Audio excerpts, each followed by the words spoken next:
Onesha Multimédia Production présente Race Royale. Race Royale.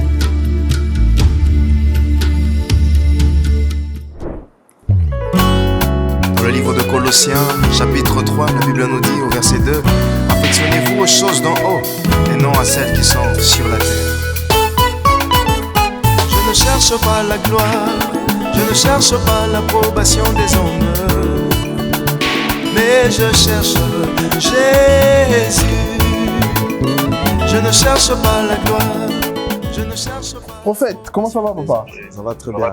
Je suis là. Ah, t'es déjà là? Ok. Ouais. Je vais l'ouvrir directement. D'accord. C'est ouvert? Oui. Parfait. Voilà, l'homme de Dieu, il est là. On va le recevoir, on va l'accueillir. Aujourd'hui, on va parler de bonnes choses. On va parler de la parole de Dieu. On va parler de prêcher l'essentiel. On va le recevoir en qualité d'un prophète, Dave Molongo. Vous allez voir, vous allez entendre toutes les choses qu'il aura à partager avec vous. Il va parler du ministère prophétique, il va parler des choses simples avec un regard prophétique. Soyez prêts. Prophète de Dieu, Homme de Dieu. comment ça va? Shalom, ça va très bien. Soyez les bienvenus dans le siège de Onesha Production. Merci beaucoup. En tout cas, nous sommes heureux de vous recevoir ici pour parler des prêchons essentiels. Je suis très ravi Yes. et je crois de tout mon cœur que nous allons être très simples et Amen. très brefs Amen. pour bénir le corps du Christ. Yes. En tout cas, invitez déjà quelqu'un, partagez dans une page, ne gardez pas cette bonne nouvelle que pour vous. L'homme de Dieu va aller s'installer et moi je vous suis parce que j'ai hâte de pouvoir développer cette bonne nouvelle. Parler de l'essentiel avec un langage prophétique. On va le demander, c'est quoi un langage prophétique? Il va essayer de parler de tout ça. Il va un peu parler comment être prophète, mais pourquoi ils sont incompris. On va essayer de comprendre un peu tout ça. Alors sois prêt, invite quelqu'un, car aujourd'hui tu vas recevoir la nourriture solide du royaume. Pas pour toi, mais pour le corps de Christ. Sois béni. Allez, nous on se met, on va s'installer et puis on va démarrer. Que Dieu vous bénisse. Bonjour, bonsoir, selon votre fuseau horaire, comme on a l'habitude de le dire, race royale, sois béni, que le Seigneur te bénisse abondamment.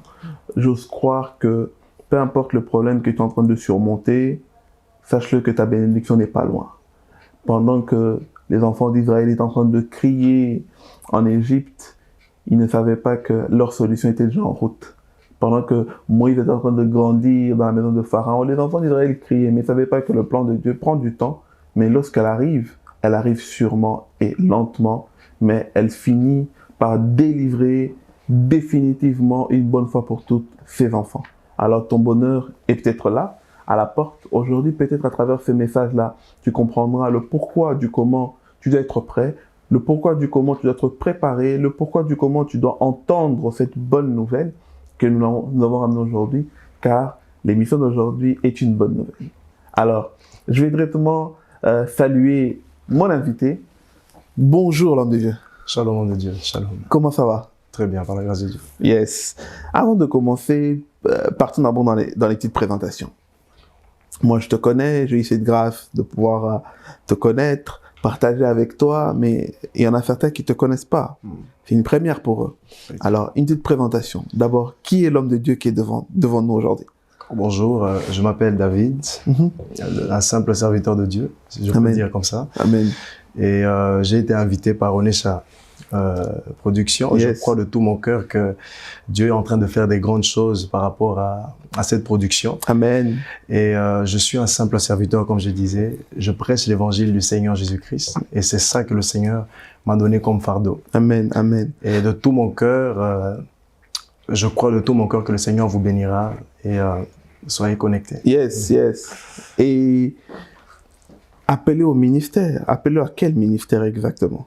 Voilà, j'ai été appelé au ministère prophétique, comme l'apôtre Paul qui pouvait dire, Paul, serviteur de Dieu, appelé à l'évangile, Voilà. mais mis à part pour l'évangile, mais appelé à être apôtre plus tard. Amen, amen, amen. Donc il a commencé par évangéliser, et puis Yes. ensuite... Parfait. Surtout que on t'a connu comme un grand évangéliste et surtout ici à Bruxelles par le canal de Mindiscret. On a vu comment tu marchais en ville, dans les transports en commun, etc. et tout. Et aujourd'hui, par la grâce de Dieu, on est en train de voir cette confirmation de ministère.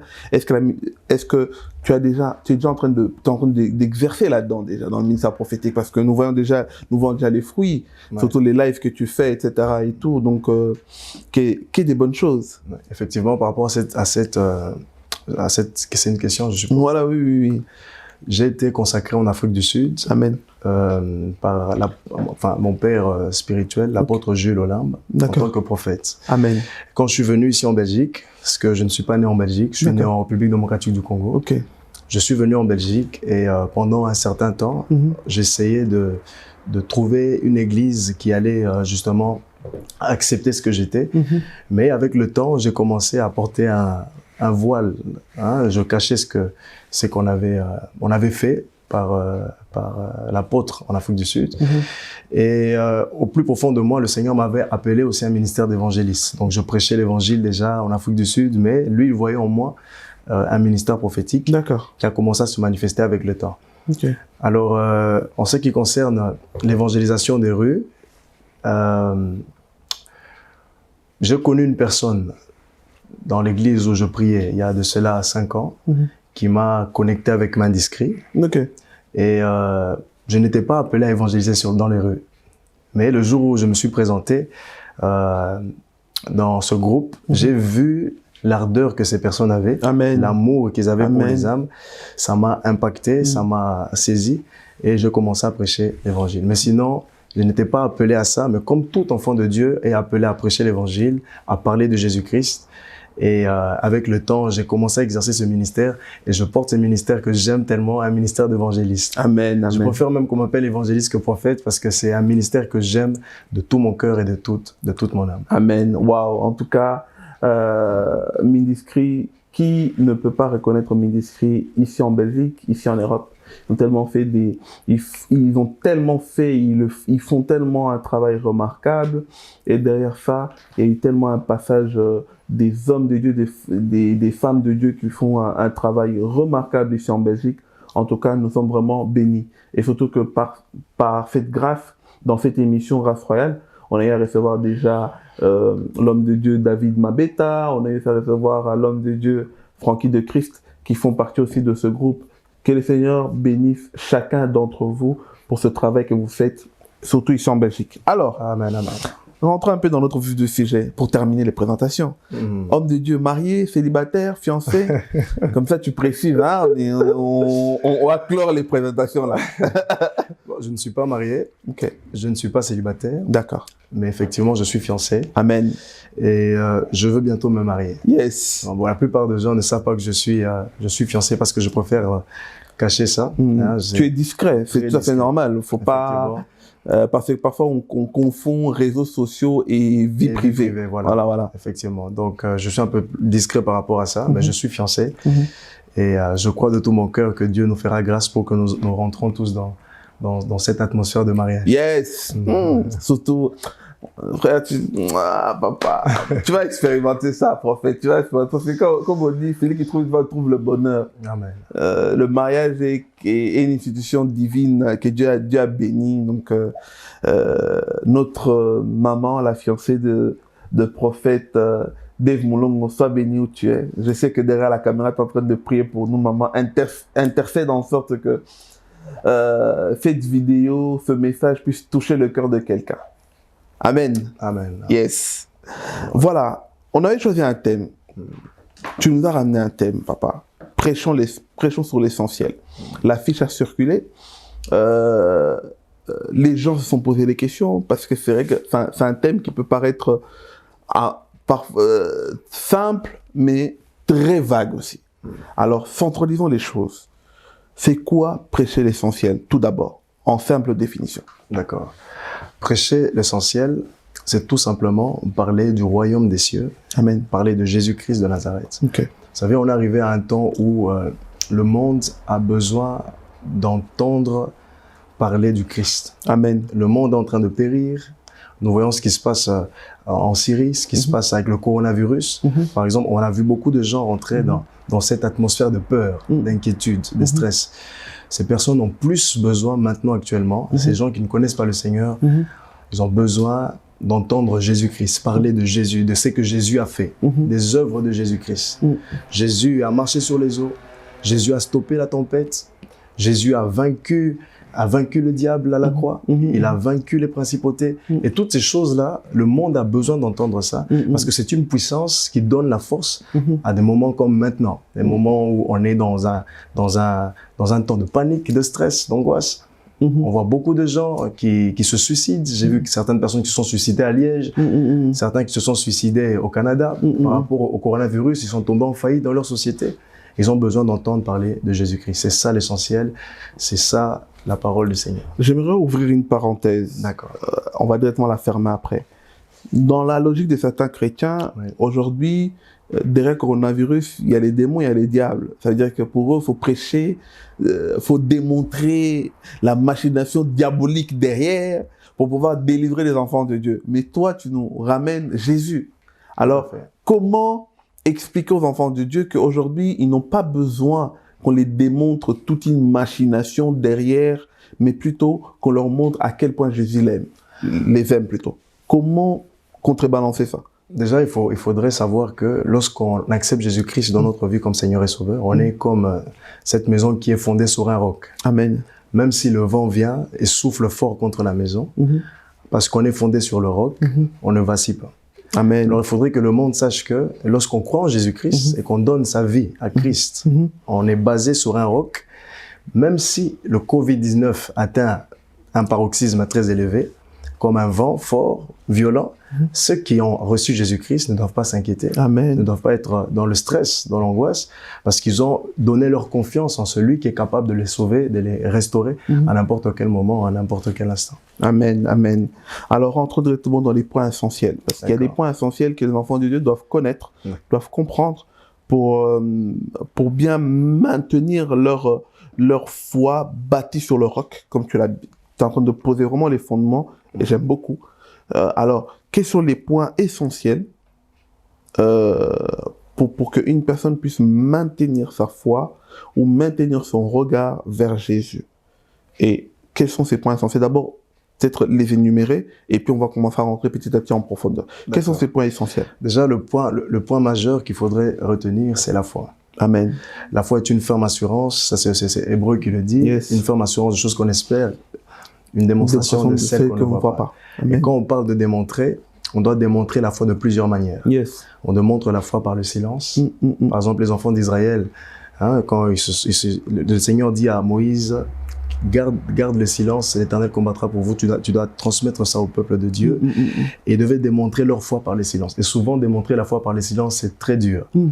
Il m'est arrivé une fois de quitter ma maison pour aller prier pour une famille. Et pendant que j'ai quitté ma maison en voiture, il y a eu des personnes avec leur voiture qui ont parqué la voiture au milieu de la route. Et ils parlaient, ils discutaient, moi j'étais derrière. Et je devais démontrer ma foi par les silences. Et alors j'ai klaxonné à maintes reprises, ces personnes ne sont pas déplacées. Et j'ai perdu patience, je suis descendu, je commençais à crier. Et en parlant juste avec eux, j'ai perdu quelque chose en moi. Je n'ai pas démontré ma foi par les silences. On démontre, la première des choses, c'est d'avoir la foi. La foi, c'est démontre. En tant que chrétien, notre valeur, c'est en démontrant ce que nous sommes. On démontre notre foi par le courage. On démontre notre foi par la prière. On démontre notre foi par des épreuves. Dans les épreuves, on doit démontrer qu'on est ferme, affermi, qu'on ne s'inquiète pas, qu'on ne stresse pas. Donc la première des éléments, que nous devons retenir, c'est la foi. Amen. Ça, c'est l'une des clés qu'il faut retenir. Sans la foi, personne n'est agréable à Dieu. Amen. Sans la foi, on est vraiment perdu. Alors Jude va dire que lorsque nous avons reçu le Seigneur Jésus-Christ, il nous a été transmis la foi une fois pour toutes. Donc, tous les enfants de Dieu ont reçu en eux la foi. Le jour où tu as accepté Jésus-Christ comme Seigneur et Sauveur, tu reçois la foi. Directement. C'est l'une des choses que l'on reçoit direct, la foi. Parce que Dieu sait que sans elle, il est impossible d'évoluer pour les processus plus tard, les processus de la croissance spirituelle par exemple, les processus dans la délivrance, des processus de restauration. Toutes ces choses-là, sans la foi, il est impossible d'être agréable à Dieu. Donc la première de base qu'il faut retenir, c'est la foi. Et la deuxième des choses qu'un chrétien doit retenir, c'est la vie de prière. Amen. la vie de prière, parce que la prière permet à ce que notre foi se rebooste. Donc, à chaque fois que nous passons des heures, des temps dans la prière, notre foi se manifeste, elle brille, elle se rend visible. Le monde voit que ces gens, cette personne croit en Dieu et on peut s'appuyer sur lui. On devient un pilier pour les personnes qui sont tout autour de nous. Yes. Parce que les personnes qui sont dans l'inquiétude, dans le stress, le fait de nous voir, de voir ce que nous sommes, de manifester ce que nous sommes à travers la vie de prière, ces personnes viennent et s'appuient sur nous, ils se déchargent sur nous. On devient comme Christ en face que ces personnes viennent et portent quelque chose de fort pour nous. Amen. Amen. Waouh. Donc tu nous donnes déjà 2 points essentiels qui sont très importants. Ouais. Parfait. Ok. Et ces points essentiels-là, pour aussi, mettons aussi à la place de quelqu'un, un bébé spirituel, ou peut-être quelqu'un qui c'est la première fois qu'il va entendre ce message, est-ce que ces 2 points essentiels qui sont la foi et la prière est adressé aux nations, autrement dit, même aux incrédules ou aux païens, ou c'est des points essentiels qui concernent directement que les chrétiens? En fait, en ce qui concerne la foi, parce que c'est vrai que la foi est expliquée de plusieurs manières. Romain dit que la foi vient de ce qu'on entend, et ce qu'on entend vient de la parole de Dieu. De Christ même, si je peux le dire. Donc, toutes les foi que les hommes peuvent prôner, parce que les musulmans disent qu'ils ont la foi, par exemple. La plupart des religieux disent qu'ils ont la foi. Okay. Mais nous, en tant que chrétiens, nous savons que la foi vient de ce qu'on entend, et ce qu'on entend vient de la parole de Christ, de Christ. encore de la révélation de Christ. Yes. Donc, pour moi, je pourrais dire déjà que ce n'est pas tout païen qui a la foi. Parce que Christ le dit à travers Jude, il dit qu'à chaque fois, toute personne qui a donné sa vie à Christ reçoit la foi. Donc, ça veut dire qu'on est né humain sans foi, mais lorsqu'on reçoit Christ en nous, c'est là qu'on acquiert la foi. Qu'on acquiert cette foi. La véritable foi. Véritable. Parce que donc, entre guillemets, il y a plusieurs formes de foi, mais la véritable foi, c'est la foi en Christ. Cette foi qui est un don. Yes. Parce qu'il y a la foi qui est le don gratuit que Dieu nous a donné. Amen. Que personne ne peut voler. Amen. Donc ce don-là que Dieu nous a donné, qui est aussi un signe et qui prouve qu'on est sauvé.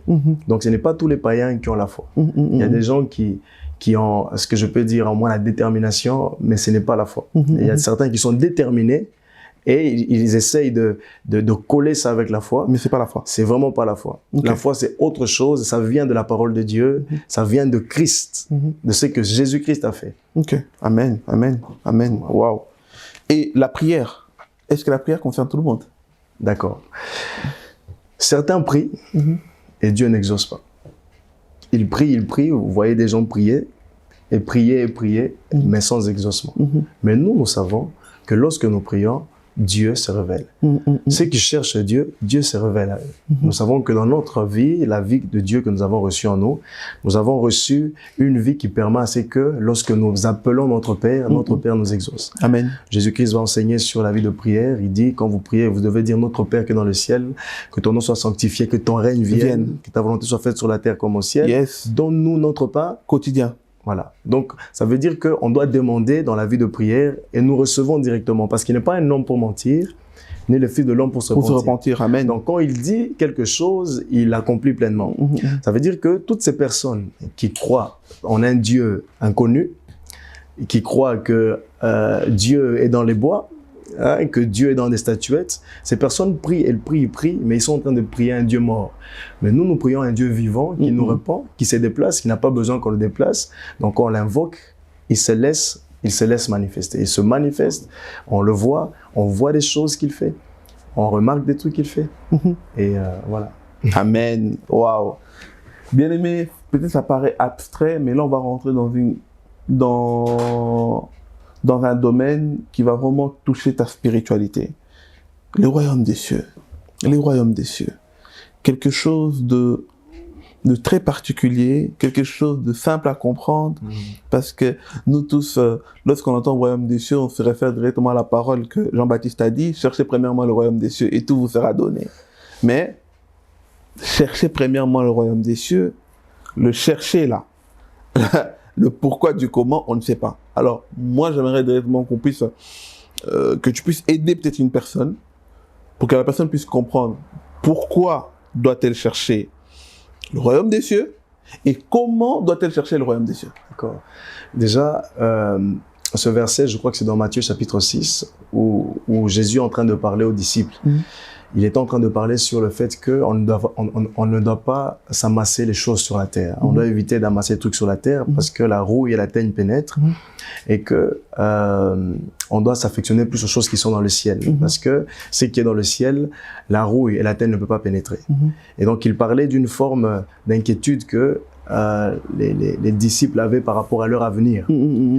Et après, il va dire, cherchez premièrement le royaume des cieux et sa justice et tout vous sera donné par-dessus tout. Donc, le royaume des cieux, ce qu'il faudrait savoir, c'est que Jésus explique le royaume des cieux de plusieurs manières. Dans Matthieu chapitre, par exemple, Matthieu chapitre 16, dans Matthieu chapitre 13, pardon, il dit qu'un semeur est sorti de chez lui, de sa maison, et il a commencé à s'aimer sur la terre. Il sème sur quatre plateformes de terre. Sur trois plateformes de terre. La première plateforme de terre, c'est la terre où il jette la semence et les oiseaux du ciel viennent. Ensuite, qu'est-ce qui se passe? Ces oiseaux viennent et prennent la semence. La deuxième plateforme de terre, c'est la plateforme de terre où il y a des pierres. Il lance la semence. Ensuite, la pierre étouffe la semence. Ensuite, il parle de la troisième plateforme de terre. Il parle de la terre où il y a des épines.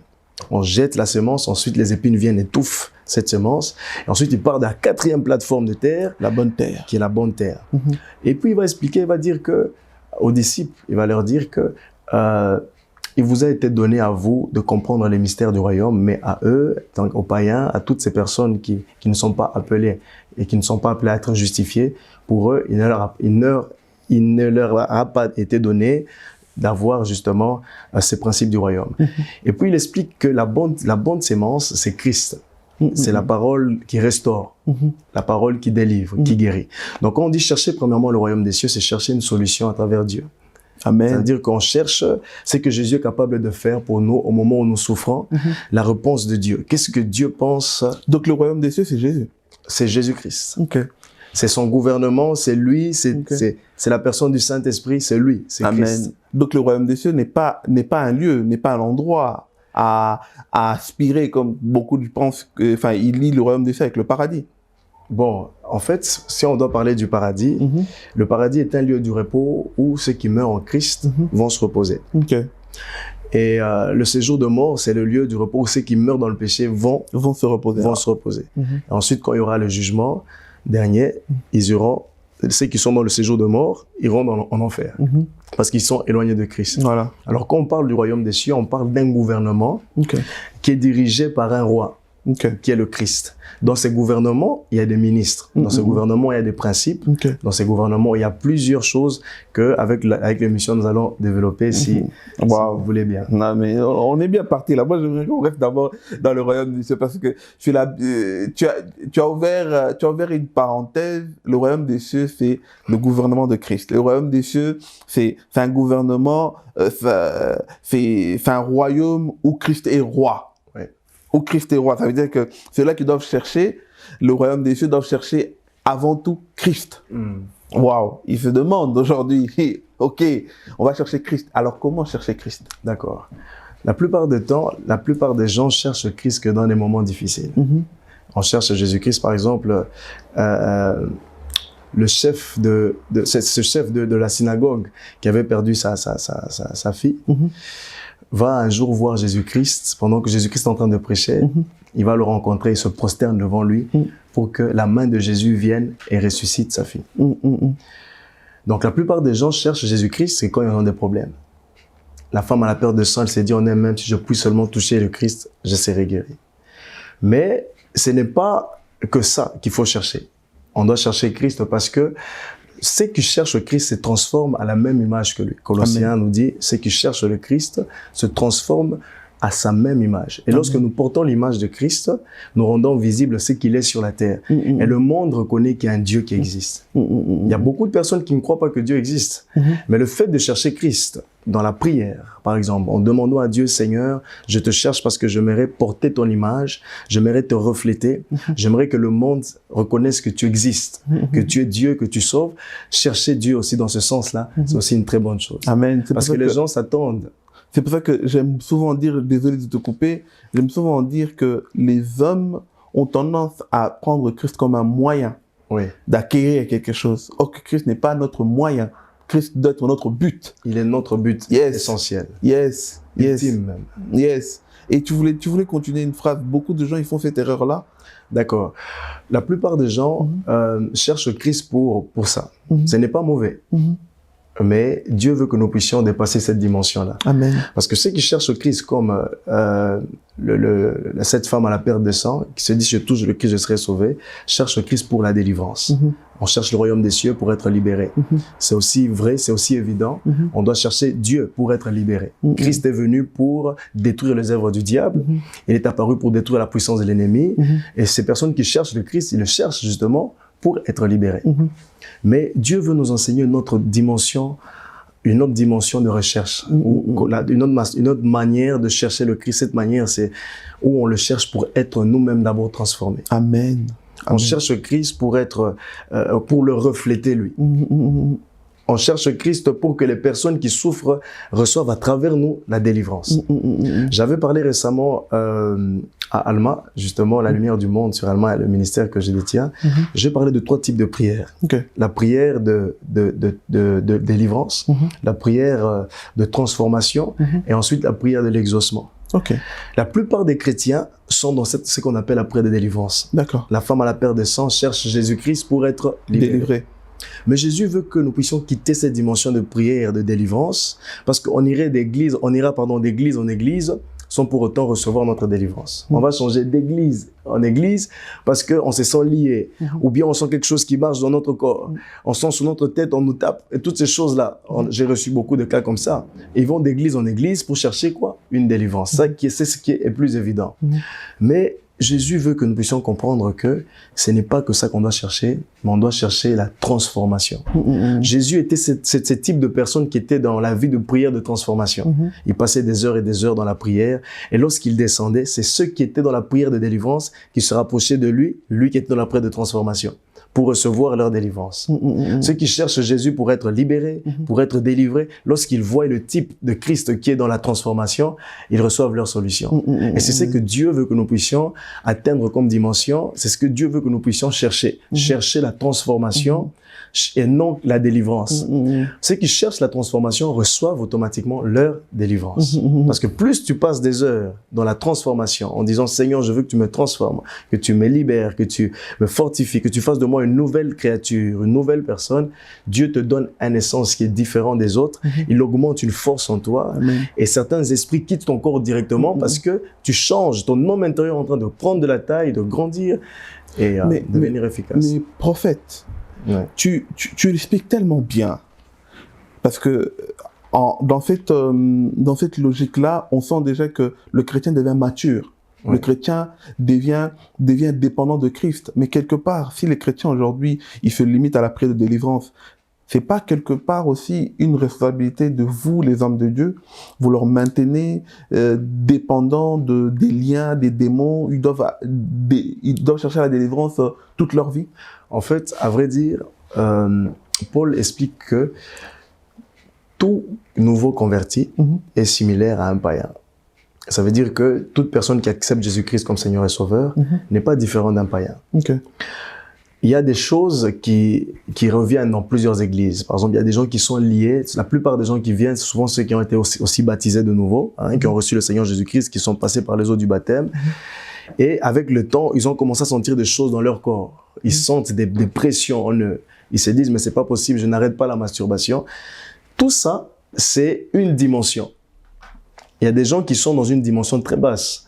Vous voyez, des gens qui sont vraiment dans une dimension très basse, qui ne passent pas des heures dans la prière, qui ne veulent pas payer le prix, qui sont addicts aux réseaux sociaux, qui sont addicts à la pornographie et qui ne veulent pas payer le prix, payer le sacrifice. C'est pour ça qu'ils se retrouvent dans des églises, on leur prêche la sanctification, on leur prêche la repentance, mais si eux-mêmes ne font pas cet effort de chercher la face de Dieu dans la transformation, ils vont rester toujours comme ça. Dans la prière de délivrance. Dans la prière de délivrance. Vous voyez? Et ils seront similaires à des bébés spirituels, à des personnes charnelles.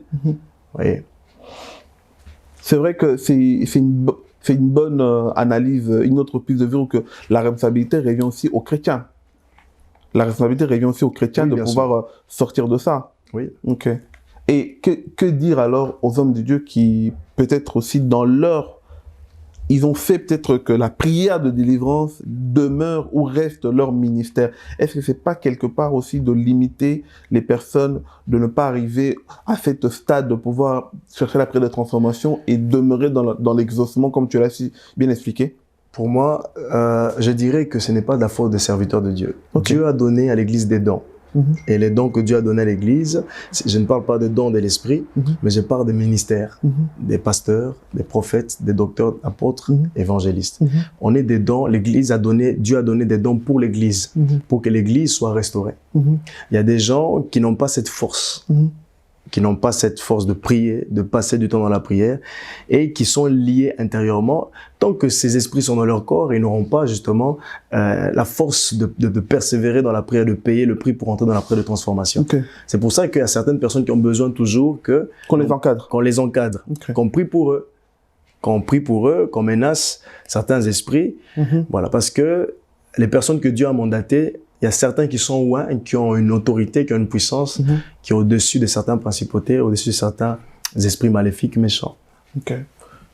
En tout cas, et ce n'est pas une mauvaise chose. Si ces gens partent dans certaines églises où il y a des serviteurs qui les encadrent, et qui prient, voilà, c'est pas une mauvaise chose. C'est eux qui doivent faire l'effort. Amen. Eux, ils dégagent leur onction, leur énergie. Mais si ces personnes-là ne font pas l'effort de changer, ce qui se passe, c'est qu'ils vont rester toujours dans la même dimension. Non. Mais je reconnais qu'il y a certaines doctrines, merci voilà. Je reconnais qu'il y a certaines doctrines qui ont lié certaines personnes dans une pensée d'esclavage. Je reconnais qu'il y a beaucoup de ministères qui se sont proclamés ministères. Qui peuvent être une forme de manipulation. Une forme de manipulation, mais qui ont lié plusieurs personnes dans cette forme d'esclavage et qui fassent que des années en année, on est toujours liés par ces mêmes esprits. Ok. Ouais. Ok. Parfait. En tout cas, c'est clair de contrebalancer de deux côtés. J'aimerais marteler ce moment où tu vas regarder la caméra qui est juste devant toi, surtout parler à quelqu'un. J'ai beaucoup aimé l'image que tu as donnée des 3 formes de prière. La délivrance, la prière d'exaucement. Tu vas peut-être prier pour quelqu'un que cette personne-là ne sait pas peut-être comment en fait rentrer dans cette forme de prière de transformation. Tu vas regarder cette caméra, papa, en parlant à quelqu'un, celui-là qui est devant toi, en parlant à quelqu'un, de pouvoir l'aider à quitter, à pouvoir prendre conscience que la délivrance, elle l'a déjà acquis, mais Christ l'attend encore dans une autre dimension. Parle à quelqu'un et puis tu vas prier pour cette personne-là pendant quelques minutes avant que nous puissions continuer encore à quelques questions pour pouvoir parachever notre émission d'aujourd'hui. Alors, j'aimerais dire à une personne qui me suit, à une âme de Dieu qui me suit, que Christ a vaincu à la croix de Golgotha. Amen. Pour que tu sois libéré. Amen. Et non seulement libéré, pour que tu sois aussi transformé. Yes. Peut-être qu'aujourd'hui, tu vis des moments difficiles, des moments compliqués. Tu n'as plus d'espoir, d'espérance. Tu es dans les dénis. Tu as divorcé peut-être de ton mari. Tu as peut-être divorcé de ta femme à cause justement d'une blessure intérieure. Tu as été déçu. Et alors, du coup, tu cherches la délivrance ça et là. Moi, j'aimerais te dire que la délivrance existe déjà, mais il faudrait que tu passes du temps dans la prière pour être transformé. Amen. Parce que quand ton cœur, ton esprit, ton âme est transformé, directement, la délivrance devient une évidence. Et comment on cherche la prière de délivrance? C'est lorsque tu décides de payer le prix. Il faudrait que dans ton esprit, tu te dises que je dois payer le prix, que je dois passer des temps, des heures et des heures dans la prière. Que je dois passer des jours et des jours dans la méditation de la parole de Dieu. Amen. Et lorsque tu commences à changer, à changer de voie, de pensée, le Seigneur Jésus-Christ, justement, te donne ce que tu désires, il te restaure, il te relève. C'est ça, chercher premièrement le royaume des cieux et sa justice. Et par la suite, le Seigneur te donne tout ce qui vient au-dessus de toutes ces choses-là. Amen. Donc la guérison, le rétablissement, Amen. Il te donne ça quand tu cherches le royaume des cieux avec un sacrifice, en payant le prix, en passant des heures et des heures dans la méditation de la parole, en gênant et toutes ces choses, Dieu te fera énormément du bien. Crois de tout ton cœur que Jésus est capable de te relever. Crois de tout ton cœur que Jésus est capable de te oindre d'une force et de te rendre libre de l'indépendance des personnes qui t'ont lié dans une doctrine qui n'est pas celle de Dieu. Amen. Hein, toutes ces personnes qui vous ont lié dans cette doctrine où vous êtes toujours esclave, éternellement esclave. Non. Vous voyez, payez le prix. Délivrez-vous de cette doctrine et soyez libérés au nom de Jésus-Christ de Nazareth. Amen. Est-ce que tu peux prier pour cette personne-là? D'accord. Je prie En la qualité d'un prophète. au nom puissant de Jésus-Christ. Je prie pour toutes les personnes qui me suivent, toutes ces personnes qui sont dans la dépression, toutes ces personnes qui ont des problèmes au niveau des bas-ventres, toutes ces personnes qui ont des problèmes au niveau de leur corps. Je prie au nom puissant de Jésus-Christ de Nazareth, que le Seigneur vous libère, vous délivre et vous restaure au nom de Jésus-Christ de Nazareth. Au nom de... Que le Seigneur vous fortifie, que Dieu déverse sur vous son onction, afin que vous soyez fortifiés et que vous passiez des temps et des temps dans la prière pour être transformés au nom glorieux du Seigneur Jésus-Christ. Amen. Amen, amen, amen. En tout cas, on est vraiment bénis. J'ai encore trois petites questions. On va essayer de la faire vite. Je garderai la dernière. On va prendre vraiment le temps, tu pourras parler. Tu viens de parler de la prière qui a surtout un rôle dans la restauration de l'âme. Alors, moi, j'aimerais juste que tu puisses aussi nous préciser cela. Pourquoi la restauration de l'âme et de l'esprit, c'est très important? Parce que on a vu tous, par exemple, je donnais cet exemple tout à l'heure dans la prière, certaines personnes qui ont divorcé après 2 ans de mariage. Okay. Parce que ces gens ont été blessés dans leur cœur, dans leur enfance, par exemple. Il y a certaines filles qui sont rentrées dans le mariage parce qu'on a violé cette fille quand elle était petite. Elle avait peut-être 7 ans, 8 ans. Elle a été violée. Et dans le mariage, il y a eu de conséquences terribles par rapport à son conjoint, à son mari. Et cette déchirure du cœur qui accompagne cette sœur dans le mariage détruit la vie du couple. Et qu'est-ce qui se passe? C'est que ce foyer, plus tard, divorce. Donc, un cœur brisé brise aussi. Un cœur blessé blesse aussi. Yes. Il y a des gens qui se blessent mutuellement, pas parce que ce sont des mauvaises personnes, mais c'est parce que dans leur enfance, ils ont eu des secousses, ils ont été rejetés, vilipendés, il y a eu des trucs qui se sont passés, et c'est à cause de ça qu'ils sont en train de manifester certaines blessures. Mais je crois de tout mon cœur que Christ a été oint pour guérir le cœur brisé. Amen. Jésus a été oint pour que les personnes qui ont le cœur brisé soient guéries. Que ceux qui ont l'âme, l'esprit brisé, déchiré au plus profond d'eux, comme tu viens de le dire, que ces personnes soient guéries à travers Jésus-Christ de Nazareth. Moi, ce que je peux vous dire par rapport à ça, pour être guéri des cœurs brisés, il faut être enseigné. Vous devez être enseigné. Si vous n'avez pas d'église, cherchez une église où l'on vous enseigne la véritable parole, et la parole de Dieu rétablit petit à petit, efface, guérit les plaies. Parce qu'il y a des plaies qui sont ouvertes depuis des années. Pour fermer ces plaies-là, ce n'est pas en un jour. C'est un processus. Et dans ce processus-là, il faut l'enseignement, il faut être enseigné, il faut passer des moments et des moments dans la présence de Dieu. Et de plus en plus, quand on est transformé, la guérison commence à se manifester et on est restauré. Et après, qu'est-ce qui se passe? C'est que tout autour de nous, les gens sont réjouis. Wow. Y a-t-il d'autres formes de restauration qu'un chrétien doit aspirer?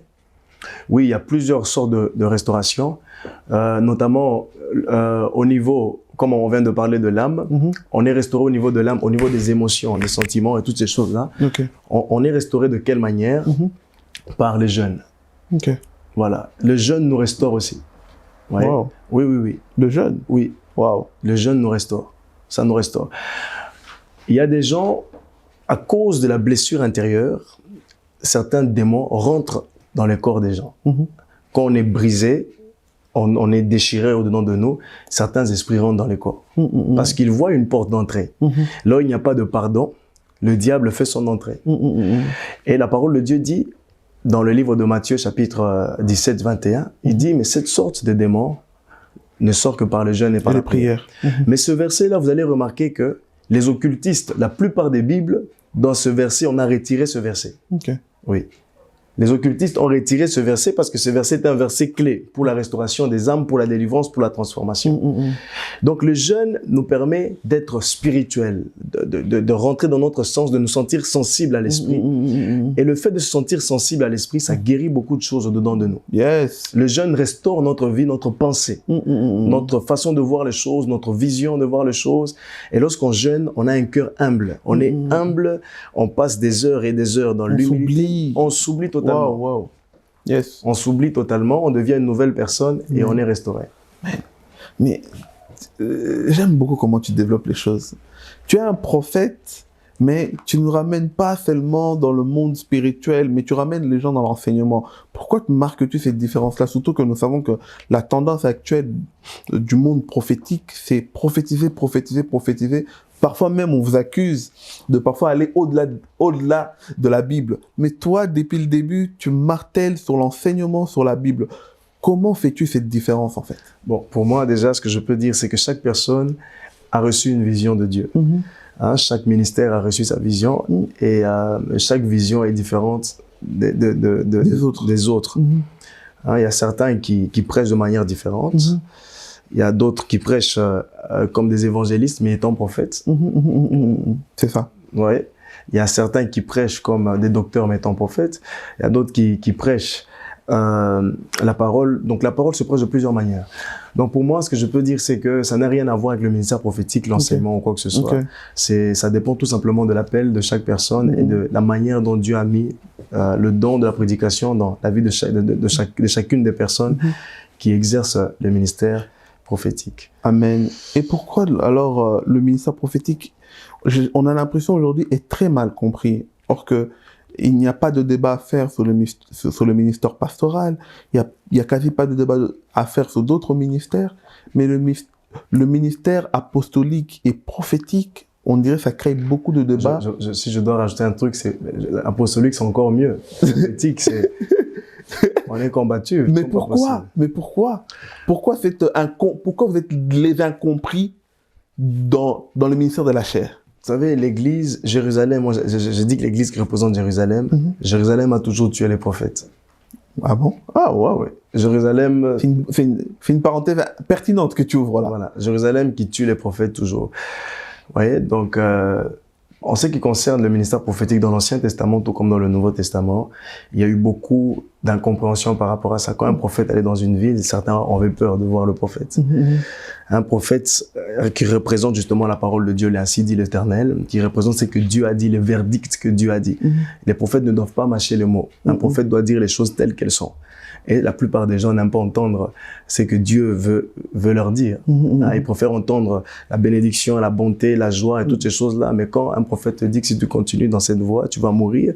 Si tu continues dans cette voie, le Seigneur me dit qu'il va te retirer cette bénédiction. Ta femme va partir. Et après quelques temps, il y a des choses qui se manifestent comme ça.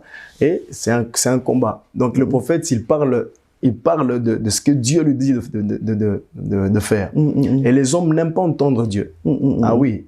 Quand Dieu a parlé à la montagne, je crois au mont Sinaï, les enfants d'Israël qui ont entendu la voix de Dieu ont fermé leurs oreilles, ils étaient tellement dans la frayeur parce que la voix de Dieu dégageait quelque chose. Et donc un prophète, quand il prophétise, quand il dit des choses, ce n'est pas toutes les choses que le prophète dit qui sont des choses merveilleuses, qui sont des choses bonnes. Il y a des choses que le prophète dit pour que la personne soit transformée radicalement. Ah oui. Amen. Mais maintenant, certains sont en train de critiquer certains prophètes parce que on a mal compris le prophétique. On commence à prophétiser sur des choses éphémères, des choses qui n'existent pas. Hein. On appelle à l'existence des choses qui n'ont jamais existé dans le prophétique. On transforme le prophétique en des choses, on mélange la kabbale, voilà, la kabbale juive, la voyance, la kabbale juive. Voilà, on mélange la kabbale juive avec ça, alors que ce n'est vraiment pas ça.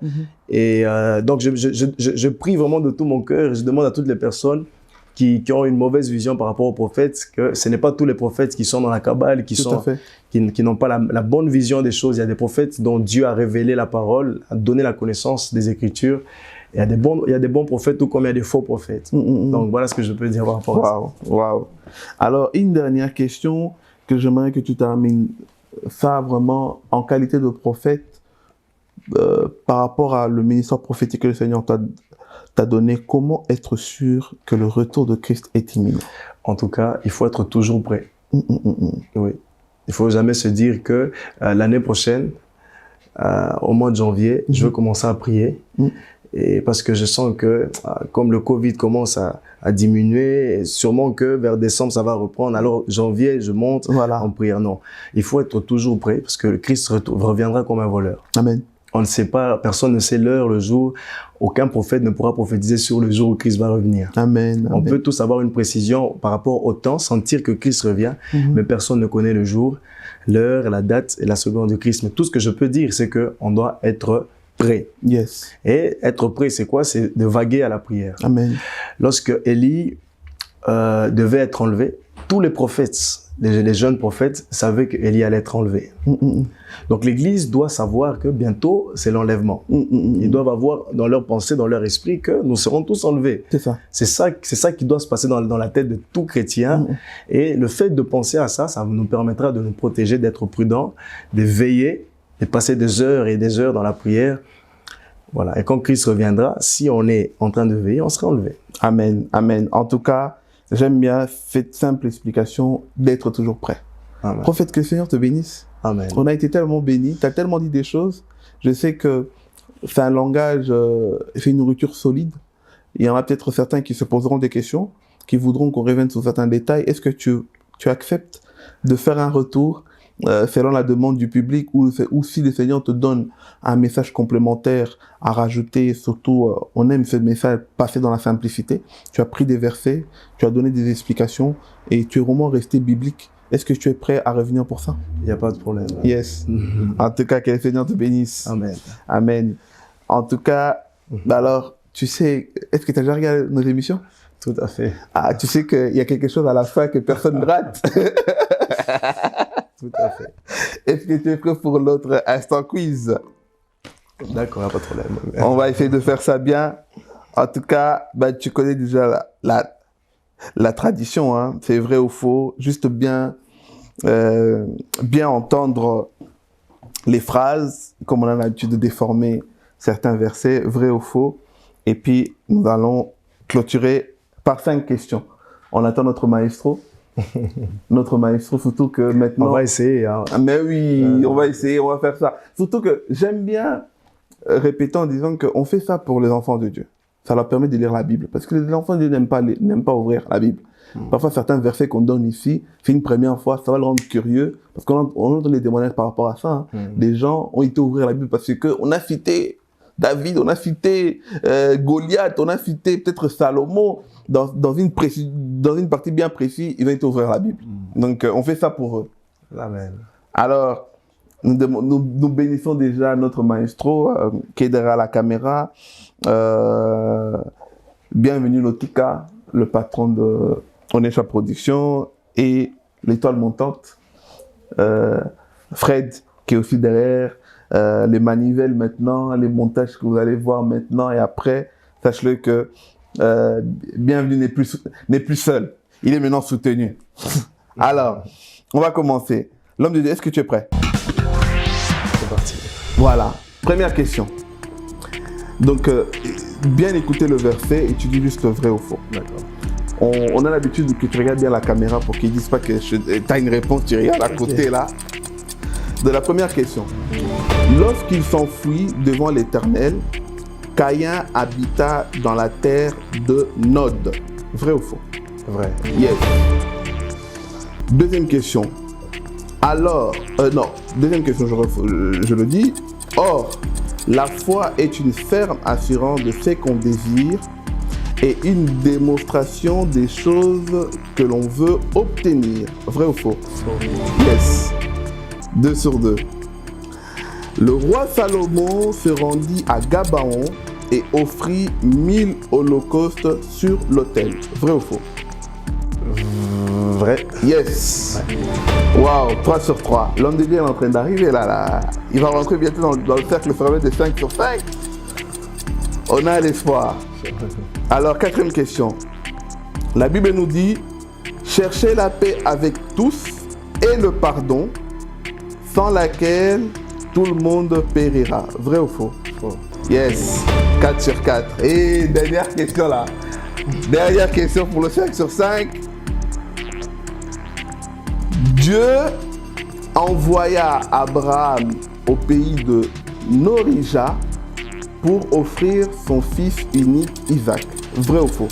Dieu envoya. Donc Dieu envoya Abraham au pays de Norija. Norija ou Morija? Morija plutôt, excusez-moi, voilà. C'est moi qui me dis. Donc c'est Morija pour offrir son fils unique Isaac. Vrai ou faux? Vrai. Yes, 5 sur 5. Waouh! Là, nous étions dans le cercle fermé. Amen. Le cercle fermé des 5 sur 5. Pasteur Yoshua, évangéliste JD, Rudy Nzita, il y a maintenant la sœur Karine qui est rentrée, et puis il y a aussi le pasteur MJ, et bien le 6e aujourd'hui c'est le prophète Dave Moulombo. L'homme de Dieu, que Dieu te bénisse. Amen. Soyez bénis. Amen. À très vite.